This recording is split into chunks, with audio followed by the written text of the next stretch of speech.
السلام عليكم. النهارده حلقه عن افضل 10 مسلسلات مصريه نزلت على المنصات. مبدئيا فكره ان مسلسل مصري ينزل على المنصه دي حاجه جميله جدا صراحه. انت هتستمتع بعمل كويس جدا لانه بيتصرف عليه صح وبيتصرف من الناس فاهمه هي بتعمل ايه.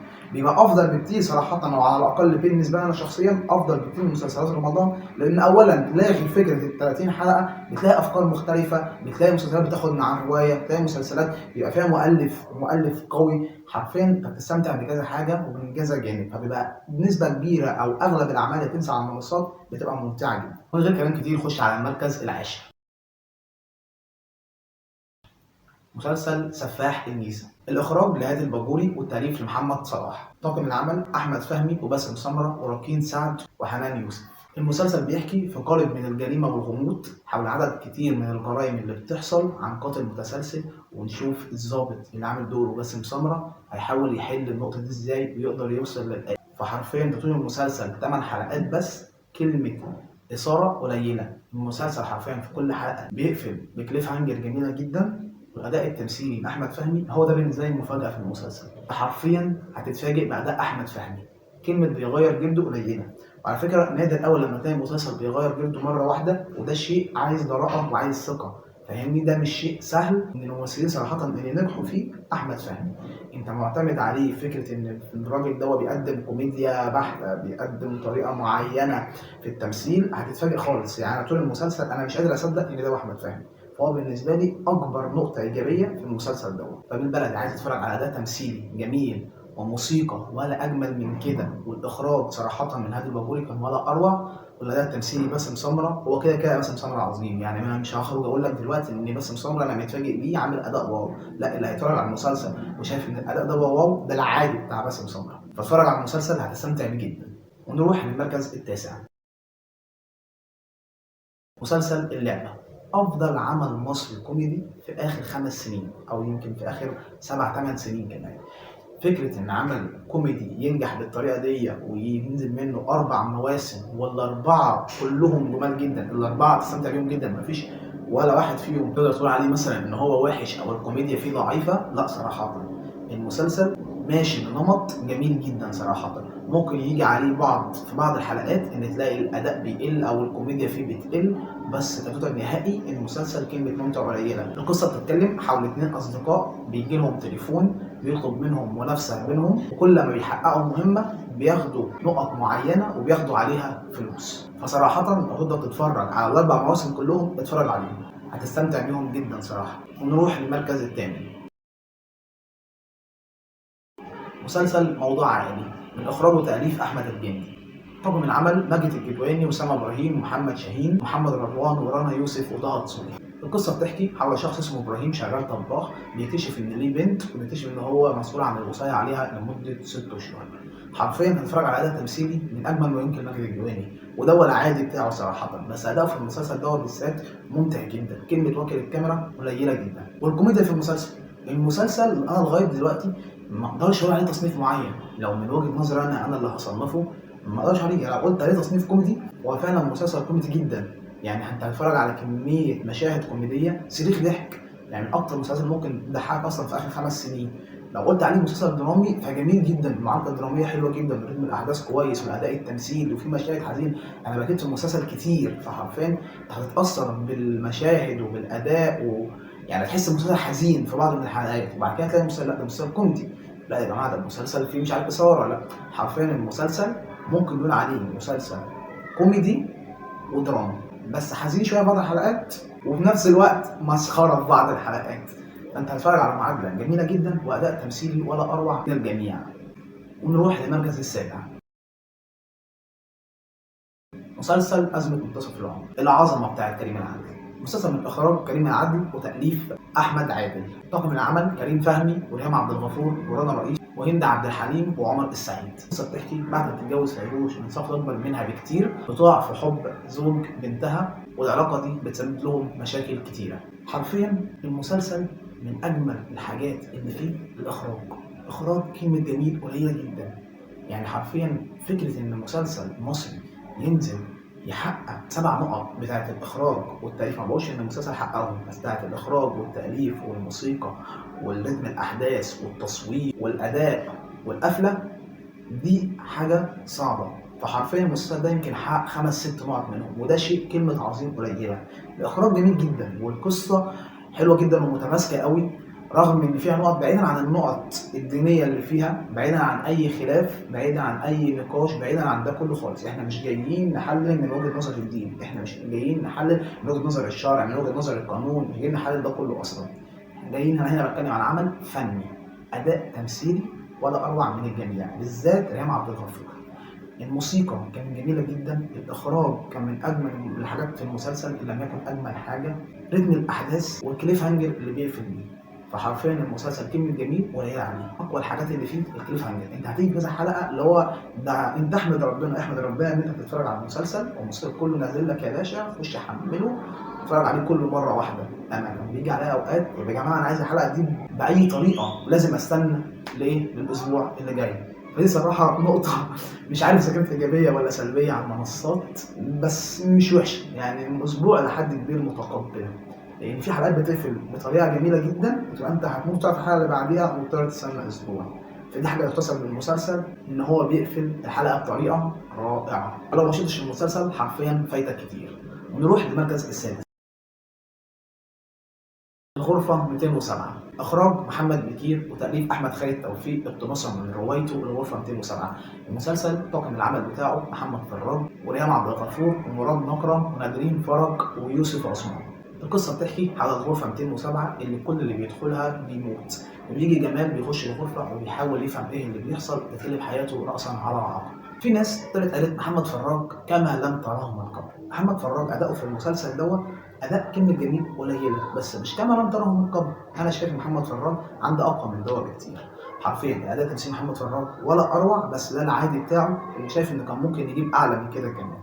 والموسيقى بتاعت المسلسل كانت جميله جدا وبعض الاوقات موتره، والاخراج، تصوير، اللوكيشن اللي بيصوروا فيه، جوده التصوير، الكادرات. المسلسل فيه كميه كادرات جميله جدا، كميه كادرات بص بالعبط، خد كادرات وقف وحط خلفيه على تليفونك، كادرات جميله. وبرده صراحه رتم الاحداث كان جميل جدا. اساسا فكره انك تنزل مسلسل على المنصات ما بتلاقيهاش مثلا اكتر من 8 حلقات 10 حلقات 12 15 حلقه، فده رقم قليل بالنسبه لان انت يكون جايب عمل عن روايه وعندك روايه مفروشه كويس جدا وبانيه الشخصيات بشكل حلو، بيديك مساحه كبيره من الحلقات. لكن لما تعملها في 10 15 حلقه ده هيخلي في رتم احداث عالي جدا، فالمسلسل مش هتحس بيه بملل، وهتوصل لمرحله هتقول المسلسل ده حرفيا خساره انا ضيعت وقتي من غير ما اتفرج عليه. ونروح للمركز الخامس، مسلسل منعطف خطر، اخراج لسدير مسعود اللي كان عامل شغل ولا اعظم صراحه، وتاليف محمد المصري. طاقم العمل باسل الخياط وباسم سمره وريهام عبد الغفور وتامر منير. القصه بتدور في قالب من الجريمه والغموض، بتلاقي الشرطه جثه بنت وبتلاقي مقدم بيحاول يحل اللغز ويعرف مين القاتل. انت طول المسلسل مش عايز اقول اراهنك، بس صعب جدا تتوقع القاتل. المسلسل عمال يتوهك بطريقه جميله جدا. رتم الاحداث والاخراج والموسيقى، الاداء التمثيلي يعتبر بالنسبه لي هم اقوى 4 نقط في المسلسل. الاخراج كان جميل جدا والتصوير صراحه كان كويس جدا، بس الاداء التمثيلي ورتم الاحداث كان ولا اروع. والكليف هانجر اللي خدته في اخر المسلسل، حرفيا انت بتاخد مفاجاه في الاخر جميله جدا. التويستايه من الاخر هي من اقوى النقط في المسلسل، من افضل المسلسلات اللي نزلت في مصر يمكن في اخر 10 سنين. ونروح للمركز الرابع، مسلسل تحقيق، اخراج محمد فتحي وتاليف محمد الدباح. طاقم العمل احمد مالك وخالد انور وعلي قاسم وهدى المفتي وطارق عبد. القصه بتحكي حول روايه بتستفز 5 اشخاص لفعل جرائم لتحقيق التوازن في حياتهم، وبيقرا هشام الروايه وبيحاول يفك رموزها وبيكتشف اسرار كتير كل حلقه. مسلسل كلمه 10 على 10 قليله عليه، مسلسل كلمه عظيم قليله عليه. مسلسل حرفيا من اجمل المسلسلات اللي ممكن تشوفها. انا شخصيا بتفرج على المسلسل بعد ما خلصته قلت يا جماعه المسلسل ده مش مصري، المسلسل ده حرفيا اعلى من القيمه الفنيه اللي بتنزلها مسلسلات في مصر.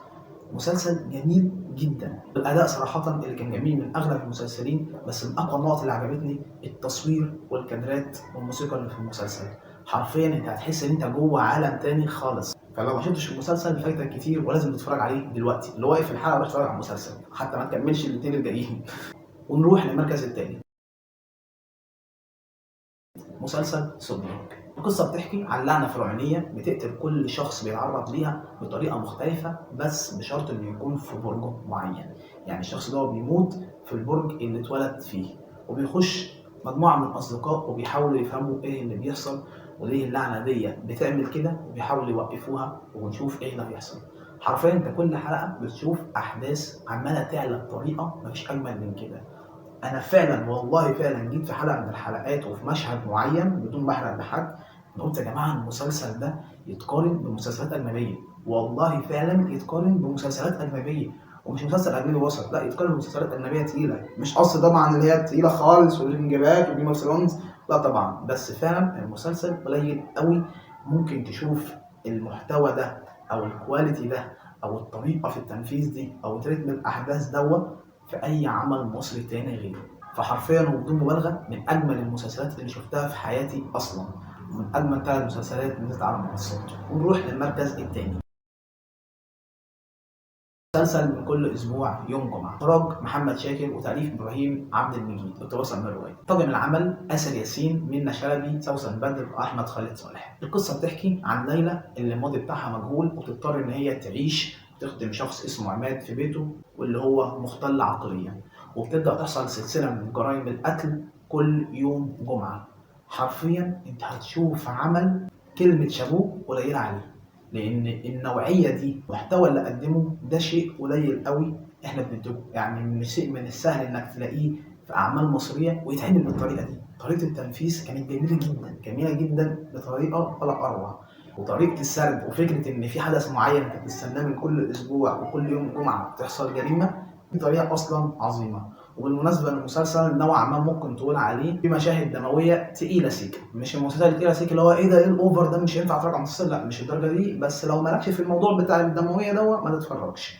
ومن اجمل الحاجات في المسلسل الاداء بتاع منى شلبي واسر ياسين. اسر ياسين حرفيا كلمه عامل اداء مميز قليله عليه، من اجمل ادواره ان لم يكن اجمل دور ليه اصلا. ونروح للمركز الاول. اعتقد اغلب من اللي بيشوف الفيديو عارف المركز الاول، رائعة أحمد خالد توفيق ورائعة عمرو سلامة وماجد الأنصاري. يعني إيه تجيب رواية من حد كلمة بيعمل روايات عظيمة قليلة عليه وتعمل طريقة تنفيذ أجمل؟ يعني غالبا هي أجمل من الرواية، حرفيا طريقة التنفيذ كلمة جميلة قليلة. المسلسل طاقم العمل بتاعه أحمد أمين ورزان جمال وآية سماحة وسامة إبراهيم. القصة بتحكي عن دكتور اسمه رفعت إسماعيل بيعيش في ستينات القرن الماضي وبيتعرض لأحداث خارقة للطبيعة. أول مشهد في المسلسل أو أول حلقة والربط بينها وبين آخر حلقة كانت جميلة جدا صراحة. القفلة بتاعت الحلقة الأخيرة كانت عجباني، وفكرة الربط ما بينهم وتشوف إيه اللي حصل أو إيه التغيير الكبير اللي حصل للشخص دوت جميلة. رتم الأحداث من أقوى النقط في المسلسل، وفكرة إن المسلسل بيحكي في حقبة زي الستينيات، أنا بحب الحقبة دي، بتطلع كمية كادرات وتصوير ولا أجمل منه. وصراحة المسلسل انتهز الفرصة دي وطلع لنا كمية كادرات ممتعة. لازم تحمل المسلسل بجودة عالية. والأداء التمثيلي لأحمد أمين، يا جماعة الراجل ده حرفيا شوف الأداء التمثيلي تقول لأ، واتفرج على أغلب أعماله لا الراجل ده ما طلعش ربع اللي عنده. الراجل ده كلمة أداء التمثيلي عالي قليلة عليه. وأي عمل أصلا هيتاخد عن رواية لأحمد خالد توفيق هيبقى عمل عظيم. وبالمناسبة يا جماعة في عمرو عبد الحميد، يعني احمد خالد توفيق من اكتر الناس اللي انا بحب اقرا لهم، بس في عمرو عبد الحميد، في احمد يونس، في كميه كتب وكميه روايات تتعمل مسلسلات وافلام عظيمه. يعني انت لو تاخد بالك من النقطه ان اغلب المسلسلات اللي انا قلتها مبنيه على روايه، يعني من انجح المسلسلات ومن افضل المسلسلات والافلام ايا يكن نوع العمل ايه هيبقى عظيم ده مبني على روايه. المؤلف بيبقى واخد وقت كبير جدا في انه يكتب الروايه، وممكن يقعد سنين بيبني في شخصيه معينه او بيبني في شخصيه او بيكمل في الروايه، بيبقى واخد براحه خالص. لكن احنا عندنا في مسلسلات رمضان احنا في اعمال بيبقى في نص رمضان ولسه ما خلصتش. ايه ده؟ ايه ده بجد، يعني ده بجد فعلا. فتيجي تقارنها في حته التاليف هتبقى صعبه، تلاقي في شخصيات طالعه عامله زي اللي باهته، طالعه عامله زي اللي مش متماسكه، شخصيه مش مبنيه حلو، مش مبنيه بشكل قوي. ففكره انك تعمل مسلسل من روايه دي هتنجح المسلسل بنسبه كبيره لو كانت الروايه عظيمه. طبعا اللي هو لو تاخد بالك من نقطه، المركز الاول عن روايه، المركز الثاني عن روايه، المركز الثالث، الثلاثه مقتبسين من الروايه.